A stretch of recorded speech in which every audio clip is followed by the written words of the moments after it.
EDK Oil densifie son réseau de distribution en réalisant à Thiès sa 13e station-service dont l'inauguration a eu lieu ce 25 novembre 2015. Pour magnifier le renforcement de ce pur produit sénégalais, créé par un opérateur économique national, de nombreuses personnalités et autorités religieuses s'étaient donné rendez-vous pour inaugurer ce bijou mis à la disposition des consommateurs sénégalais. Sous l'autorité religieuse de Serigne Abdoulaziz Sy Junior et du porte-parole de Serigne Cheikh Abdou Karim Mbacké, de hauts dignitaires politiques, tous partis confondus, des responsables de l'administration et la crème des communicateurs traditionnels ont rendu un vibrant hommage à la vision du promoteur de EDK Oil, lequel, par sa détermination, contribue à la création d'emplois au Sénégal. Le maire de Thiès, M. Talla Sylla, a félicité le promoteur pour son côté rassembleur qui a engendré la présence à cette manifestation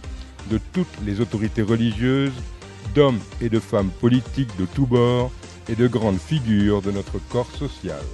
Pour dire leur satisfaction de cette réalisation et montrer leur enthousiasme pour EDK Oil, les conducteurs de Jakarta, les chauffeurs de taxi de Thiès et les transporteurs ont sillonné la ville en joyeuse caravane, justifiant ainsi la vision de EDK Oil de satisfaire pleinement les consommateurs sénégalais. Ce bijou fait à coup sûr la fierté de la ville de Thiès, carrefour stratégique et névralgique essentiel de notre réseau routier, d'autant que EDK Oil se fait un devoir de proposer à ses clients un service haut de gamme, avec son restaurant gastronomique, son fast-food, sa boutique low price, sa boulangerie et sa mosquée, mise à la disposition des automobilistes qui peuvent y faire acte de dévotion. juróomeelu station bi mooy keroog ba muy tijji station wu Tivaouane ñu teg ci yeneen ñaari at mu am fukki station fukkeel bi mooy station ba mu tabax ci Touba mu mel ni station bii tey tax ñun ñi ñu daje fi mooy fukkeel ñett ci station service yi nga xam ne tabax na ko ci diiru juróom-benni at. Avec cette 13e réalisation, EDK Oil poursuit son objectif de participer pleinement à l'émergence du Sénégal. EDK Oil, faites chez nous votre plein de bonheur. EDK Oil ay bekte ak ay bànneex kese la. Nous sommes venus à l'invitation du doyen Mor Niang pour rencontrer beaucoup de partenaires qui aujourd'hui s'intéressent à la politique du président de la République, qui ne sont pas forcément des acteurs politiques d'ailleurs, mais qui souhaitent accompagner le président ici à Thiès, dans le département et au-delà, pour qu'il puisse justement réussir son ambition pour le Sénégal, qui est le PSE. C'est des discussions justement fraternelles et nous venons justement en leur nom porter par la suite ce message de collaboration qu'ils souhaitent avoir avec le président de la République. C'est l'occasion d'ailleurs de saluer tous nos amis et camarades de Thiès, notamment Monsieur le ministre Thierno Alassane, et l'ensemble des responsables de Thiès qui s'activent au niveau de l'APR, mais c'était aujourd'hui plutôt une rencontre avec des mouvements citoyens. Nous avons rencontré par exemple le mouvement Dionik de Djilor Saloum, nous avons rencontré aussi le collectif des marailleurs, qui a posé la question du marché aux poissons, mais qui souhaiterait également travailler avec le président pour que justement toutes ces ambitions qu'il a dans le secteur de la pêche, il puisse travailler avec lui et l'accompagner. Nous allons également recevoir la délégation des amis de Mbaye Diouf qui souhaiterait également accompagner le président. Le mouvement également des petites filles de Mam Cheikh Ibra Fall qui souhaiteraient également discuter avec nous et voir comment elles peuvent également justement participer à l'œuvre d'édification nationale dirigée par le chef de l'État, le président de la République. Nous avons également le mouvement pour la justice et l'émergence qui est ici à Thiès, qui souhaiterait voir comment on pourrait travailler au niveau de Thiès et du département. La démarche patriotique pour l'avenir des rails et du train, également, c'est dire qu'au-delà des acteurs politiques, il y a également les acteurs socio-professionnels, les acteurs culturels qui souhaiteraient accompagner le président de la République et sur invitation justement du doyen Mornian, nous sommes venus les rencontrer voilà, pour discuter avec toutes ces organisations et voir comment travailler ensemble parce que elles ont toutes aussi un intérêt certain à pouvoir accompagner le président de la République, pas dans la politique parce que tout le monde n'a pas vocation à faire de la politique, mais en tout cas dans le domaine économique, dans le domaine justement du développement, voir comment il pourrait travailler à soutenir les actions du président, comme je l'ai dit, qui sont synthétisées au niveau du PSE. Il faut bien faire la différence. Comme je l'ai dit, l'APR est là, très présente à travers ses responsables, ils sont tous très actifs. Mais vous avez des acteurs qui ne souhaitent pas faire de la politique, c'est leur droit, mais qui sont intéressés par ce qui se passe dans le pays, qui sont intéressés par la politique de développement économique et social du président et qui souhaitent l'accompagner dans ce domaine-là. C'est leur droit. La vie, elle est diverse. Il n'y a pas que la politique. Il y a des acteurs importants, par exemple les marailleurs qui sont venus, des gens qui s'intéressent aux questions sociales, qui sont justement, trouve que, par exemple, tout ce que le président fait en matière de bourse familiale, d'assurance maladie universelle, justement, il souhaiterait accompagner cela. C'est comme ça qu'il faut le voir. C'est une diversité, voilà, une différence que chacun respecte et chacun peut s'impliquer comme il peut. Et tout cela va concourir à accompagner davantage le président au niveau de la politique, son parti, au niveau de Benno Bokk Yakaar, au niveau de Macky 2012, mais également d'autres acteurs qui souhaitent, eux, travailler dans leur secteur socio-professionnel. Mais vous savez que le président de la République a une grande ambition pour ce qui concerne le rail. Si on regarde déjà son programme de campagne en 2012, il l'avait clairement exprimé. Il a eu à rencontrer plusieurs acteurs du rail chaque fois qu'il est venu à Thiès. C'est effectivement un grand pas en avant. Et je pense que la relance du rail fait partie d'une de ses ambitions. Il y a par exemple l'organisation, la démarche patriotique pour l'avenir du rail et du train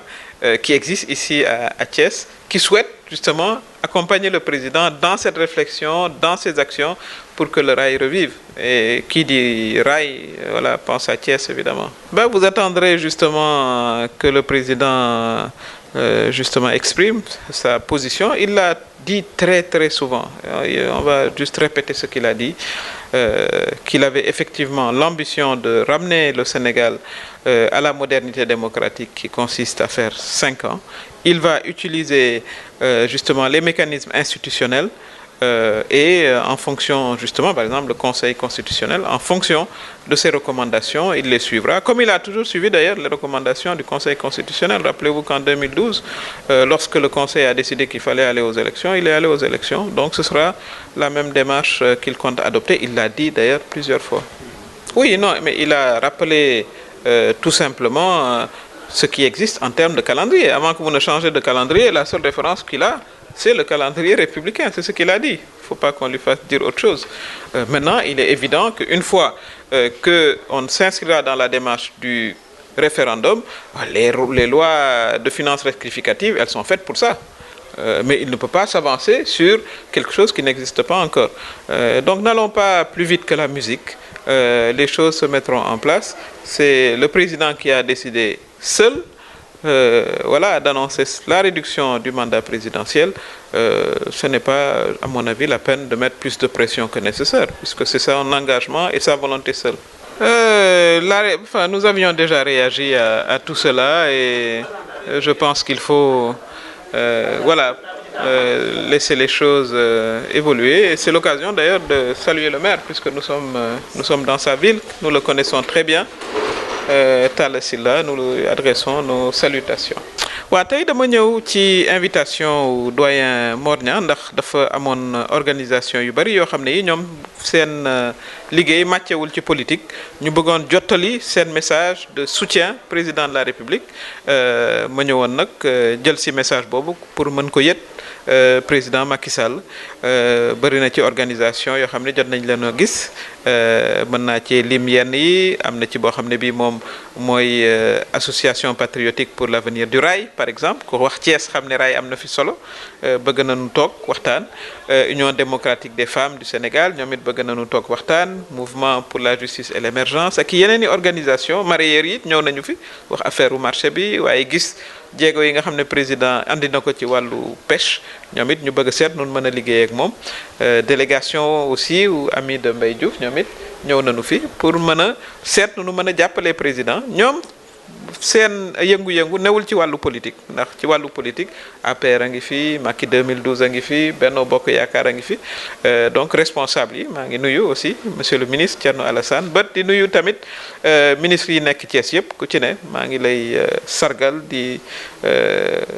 encourager ñëpp ci liggéey bi nga xam ne ñu ngi ci donc looloo doon sunuy tànk tey àddina nag du toujours rek dañu ci politique parce que am na lu ci am solo aussi mooy li nga xam ne président Macky Sall mu ngi koy def te mu tënk ko ci plan Sénégal émergent am na ci ay acteurs yu bëri wax naa ko sànq ñi yëngu ci wàllu napp gi ñi nga xam ne ngi ci wàllu affaire chemin de fer ñoom ñëpp loolu daf leen a intéressé te dañ ci bëgg dugal seen loxo ñoom it kon ñoom it ci liñ naan débat public bi ci la ñu war a bokk bu ko defee li nuy waxtaane du doon rek ay affaire werante politique waaye day doon aussi li nga xam ne mooy yëkkati sunu réew loolu it beneen façon wu engagement public la acteurs yooyu dañu ñëwoon jaarale ko nag aussi ci doyen Mor Niang pour que ma jottali seen kàddu président de la République. waaw am nañ ci yaakaar bu baax a baax parce que président Macky Sall booy xool déjà programme mu campagne am rail daf ci bokkoon parce que dafa gis ne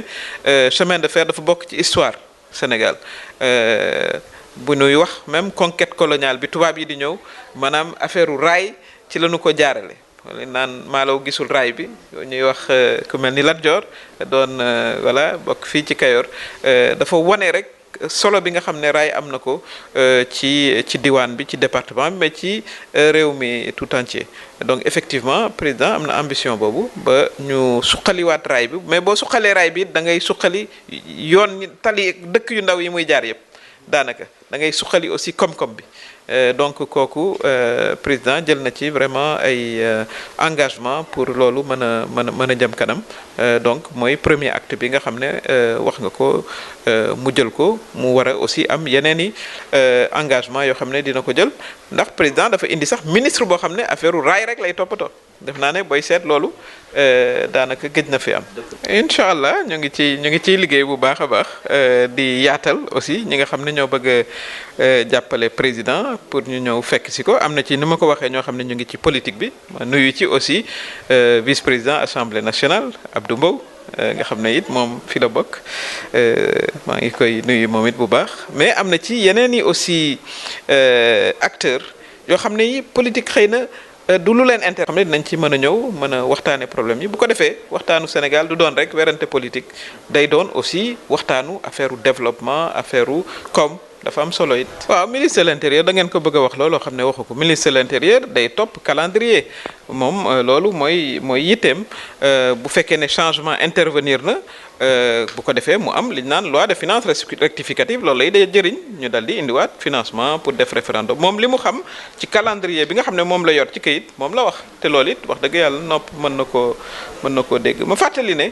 président de la république moom moo jël ci coobare boppam engagement wàññi mandat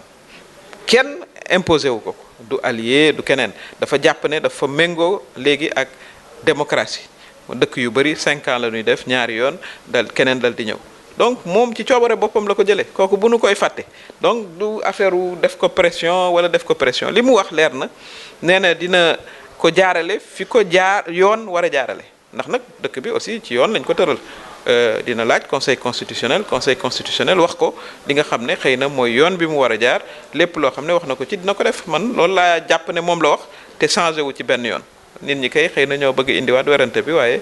loolu defe naa ne lu leer la. non politique moom c'est comme ça démocratie moom jeu contradictoire la. nanu koy def rek ci njëkk ak teranga c'est tout. ñi nekk Thiès dañuy ñëw aussi di am ay activités Dakar ni ma amee activité Kaolack week-end bi passé noonu la parti moom ku ci ne foo mën a jàppale sa morom rek da nga ko fa def noonu lañ ko war a gisee ñoom ñu ngi góorgóorlu bu baax di ci def seen kéemtulaay kattan ñoom ñëpp nag nuyu naa leen voilà ci seen activités yi ñu ne ñu ngi leen ci encouragé te turu président voilà noonu lañ ko war a gisee de manière très positive bëgg nañoo jàppale président am na ci yeneen ñoo xam ne ñii ñoom association développement la ñuy def bëgg nañu jàppale président ñoo ñit war nañ leen utal maanaam structure boo xam ne dinañ mën a waxtaanee yitte yu mel noonu. waaw waa ñu daara bi ñu ngi fi ñu ngi leen di doxal macha allah di ñaan yeneen topp ci. donc li ñuy xaar ci Mimi Touré mooy comme ni ma ko waxee léegi mooy vraiment mu xam ni am na ay ndaw yu nekk Thiès yoo xamante ni dañoo fas yéene nekk ay Baye Fall du président Macky Sall lépp loo xamante ni mi ngi koy def lu baax ci réew mi vraiment ñu wax ko nit ñi ñu xam ko ndax vraiment président Macky Sall waxuma la sax li muy def mais nit ku baax la nit ku yiw la képp ku bëgg Sénégal war nga koo jàppale donc vraiment ñun loolu lañ ko bëgg a wan ne ko ñu ngi liggéeyal président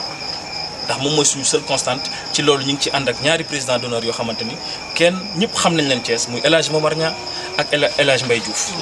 vraiment ñun loolu rek lañ bëgg a wax Mimi Touré mu eggal ñu ko aussi comme moom mooy vraiment ndawal président mu eggal ñu ko ci président. donc mouvement bi liggéey bu mu jot a def mooy dama ko expliquer mooy vraiment sensibiliser nit ñi. ndax Sénégal xam nañ ni léegi l'électorat est mature donc li leen di tax a votel mooy lu leen convaincre donc ñëpp mën nañ ci teg seen bët donc ñun loolu mooy suñu liggéey en tant que mouvement. am na ay cellules aussi ñu monté dans plusieurs quartiers pour massifier notre mouvement donc ci loolu lañ nekk am nañ plus de 30 points focaux yoo xamante ni ñu ngi liggéey dans les différents quartiers de Thiès pour taxawal mouvement bi. am nañ aussi des représentants dans les autres régions